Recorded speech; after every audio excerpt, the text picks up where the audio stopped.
Market at days low, Nifty 23,650 पर, यानी पिछले हफ्ते के लो के काफ़ी करीब। गुड आफ्टरनून गाबा सर, बहुत ही टफ सेशन, कोई ट्रेड समझ में आया क्या? बाय या सेल करेंगे? लॉन्ग के लिए तो नहीं आ रहा है कुछ खास, लेकिन शॉर्ट बिल्कुल नजर आता है। Good afternoon to you once again. Stock का नाम है कनारा बैंक। यहाँ पर वीकनेस है, एक ब्रेकडाउन मिला है स्टॉक में और सेल सिग्नल आज ही जनरेट हुआ है। ट्रेड कर रहा है 99.15 के आसपास। मुझे लगता है 100 का कोई स्टॉप लगाया जाएगा, सिर्फ ₹1 का, ₹1 से कम स्टॉप लॉस है। डाउनसाइड पॉसिबल है कि 97 भी देखने को मिल सकते हैं और भी लो लेवल देख सकते हैं कनारा बैंक में। वीक ओके, कैनरा बैंक आपकी स्क्रीन पे। बाय कॉल प्रकाश का बस, सॉरी सेल कॉल याद रखिएगा, सेल। पीएसयूज में एक्स्ट्राऑर्डिनरी प्रेशर है। अमित जी गुड आफ्टरनून, आपका ट्रेड। जी good afternoon Virendra ji, good afternoon Anuj ji, good afternoon Shreya ji and everybody on the panel. Virendra ji, इस समय का मेरा शॉर्ट ट्रेड रहेगा आरईसी के फ्यूचर्स में। आरईसी पिछले 3-4 दिनों से 200 एमआ होल्ड करने की कोशिश कर रहा था, बट इसने अपना वो कंसोलिडेशन तोड़ दिया है। एक स्विंग लो भी तोड़ा है, लगभग फ्यूचर्स में 504 के लगभग इसका प्राइस है। इसे शॉर्ट करें, स्टॉप लॉस रहेगा 511 का एंड टारगेट्स रहेंगे 494 के। ठीक है, आरएसी पे एक सेल साइड की ट्रेड आती हुई अमित सर की तरफ से। शिल्पा जी, आपने क्या पिक किया है?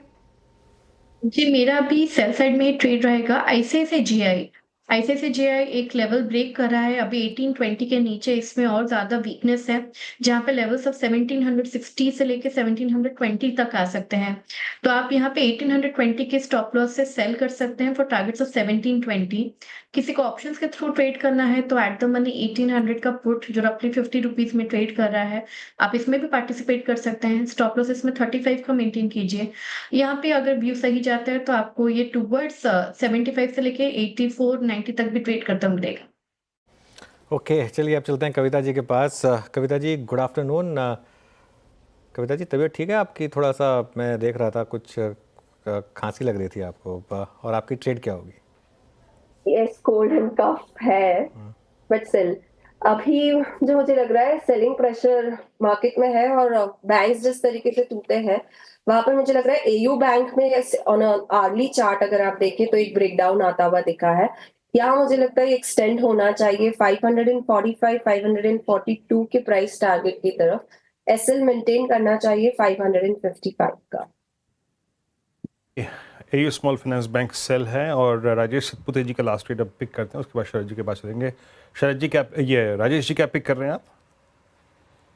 वीरेंद्र जी देखिए, first of all good afternoon everyone. Virendra ji देखिए, मेरी नजर है बायोकॉन पे। बायोकॉन इज बाय, मुझे लगता है एक शॉक कवरिंग रैली है यहाँ पे जो करीबन 383-84 तक जाएगी। So it's a buy in Biocon. जो स्टॉप लॉस प्लेस करना है वो रहेगा 362 का। ठीक है, तो बाई साइड की एक ट्रेड आती हुई बायोकॉन पे। शरद जी गुड आफ्टरनून, आप क्या सुझा रहे हैं आज? गुड आफ्टरनून जी। मुझे लगता है एलआईसी हाउसिंग फाइनेंस इन लेवल्स पे एक बढ़िया बेट होनी चाहिए। 30-32 हजार करोड़ के आसपास का मार्केट कैप है हाउसिंग फाइनेंस में। देश की बड़ी कंपनी है। अब कंपनी टायर 2 टायर 3 सिटीज पे फोकस कर रही है, जहाँ पे 25-30 ब्रांचेस अगले साल में वो खोलने की बात कर रहे हैं। लैब बुक ऑलरेडी 10-15% तक आ गई है, तो मुझे लगता है वहां से जो प्रेशर पहले उनकी बुक्स में आया था वो प्रोबेबिलिटी काफी कम है। 80-85% जो लोन्स हैं वो आइडियली सैलरीड क्लास को हैं, तो वहां से भी बहुत ज्यादा रिस्क हमें नहीं लगता। और जनरली हाउसिंग फाइनेंस में हमें लगता है कि आउटलुक स्ट्रांग रहना चाहिए। Q3 Q4 में मोस्ट प्रोबेबली डिसबर्समेंट्स वगैरह में भी अच्छी इंप्रूवमेंट देखने मिलेगी, तो इस साल लगभग 13-14% के आसपास की यंग ग्रोथ हमें देखने को मिल सकती है। और अगले साल भी हमें लगता है यही ट्रेंड कंटिन्यू करेगा। जहां तक एनपीएस का सवाल है, ऑलरेडी नेट एनपीएस 1.63 के आसपास लास्ट क्वार्टर आ गए, और मुझे लगता है अभी तक जो प्राइस टू बुक मल्टीपल इस कंपनी को मिल रहा है वो कंपैरेटिवली काफी कम है। तो अगले साल हमारे अनुमान के हिसाब से 720-730 रुपए के आसपास की बुक वैल्यू स्टैंड होनी चाहिए। 1.2-1.3 का प्राइस टू बुक मिलना बहुत मुश्किल नहीं होना चाहिए। तो 850-860 रुपए के लक्ष्य के हिसाब से एलआईसी हाउसिंग फाइनेंस हमें लगता है काफी बढ़िया इन्वेस्टमेंट होनी चाहिए। ओके, एलआईसी हाउसिंग फाइनेंस, यहाँ पर एक फंडामेंटल व्यू आता हुआ इस स्टॉक पर।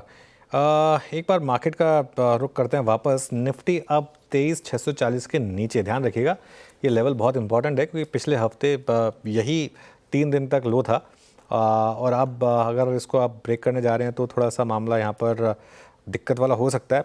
हाँ, अगर ये लेवल टूट जाए तो इस चीज़ का ध्यान रखिएगा। चलिए एक काम करते हैं।